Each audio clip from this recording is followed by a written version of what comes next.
Anyway, now let's take a look at weather with Sanders County's longest-running weather prognosticator, Conrad Jenkins. He's bringing you the highs and the lows. Conrad?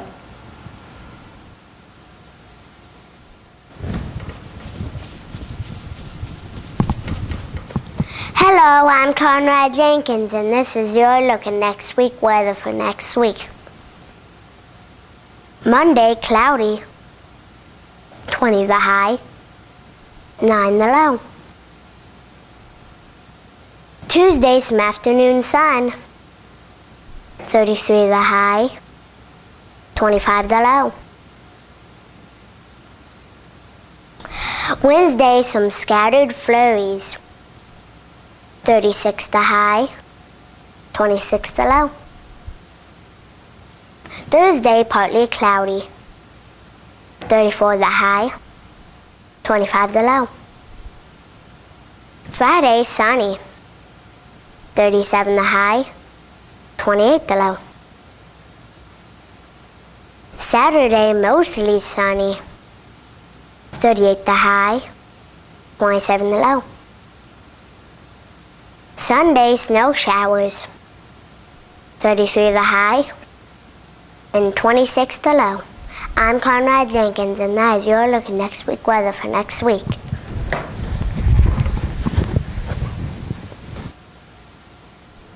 Thank you, Conrad. Again, that was both informative and interesting. Moving on to politics. I thought we weren't supposed to talk about the inner workings of our show. No, not those politics. I'm talking about the results from last week's mock election that was realistically held last Wednesday. Let's go to our real correspondent, Kat Rivero, who has been covering this fake story. Kat? Thanks, guys. As you mentioned, I've been following all these campaigns very closely. And although one wouldn't mean that they were going to be the president of the school, with their ideas influencing the way we learn. It was the hope of their government teacher, Mr. Reimer, that with the end of these campaigns, these students have seen the educational value of this project. Even without the promise of presidential power, these political teams were very motivated. Each of the parties in the beginning of the campaign started off with 50,000 imaginary dollars, and interest groups, also known as teachers, were giving 15,000 fake dollars apiece to support whichever of the political parties they felt had the best ideas. The question was always, how are you going to accomplish your goals? Which doesn't matter in a fake election, but it was still a burning question on the minds of fake voters and mock interest groups as they cast their imaginary vote. And it was Nick Tronrud and the political party Concept 2020 holding off a late charge from the Blue Box Party Ethan Bew, and edging out rival Take One and their candidate Don Groshon, who was neck and neck poll-wise heading into Election Day to win the fake executive office position.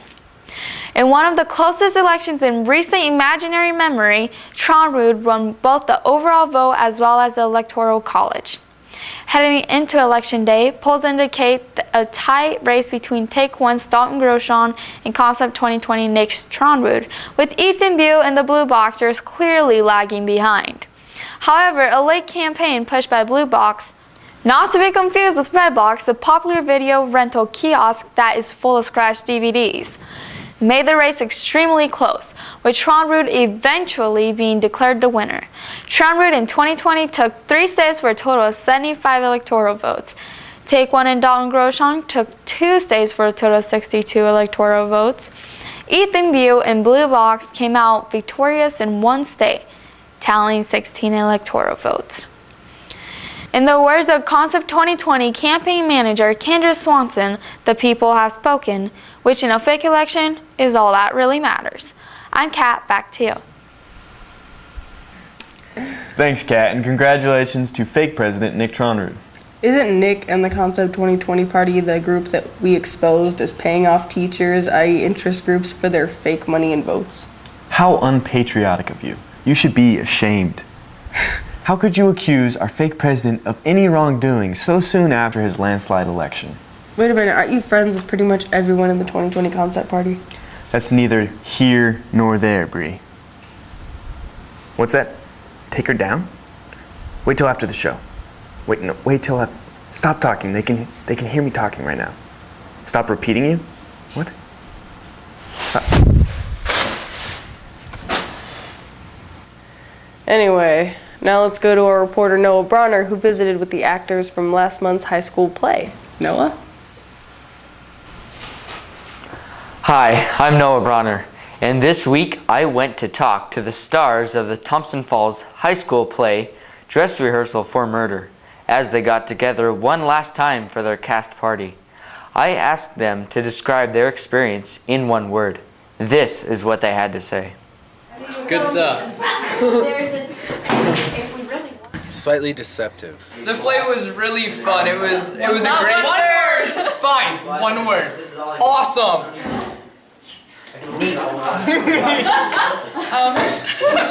Crazy. Oh gosh, 6-time original. Oh gosh. Exasperating. Peachy. Peachy. As you saw, one word was simply not enough for these thespians. So we asked a few of them to describe in more detail their experience, and this is what they had to say.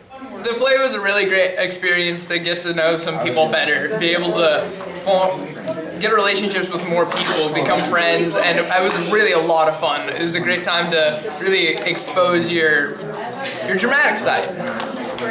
I think it went really good. I mean, the comedy was pretty good, so. Yeah, I think it went pretty good this year. It's definitely more chaotic than last year's play, especially with more people.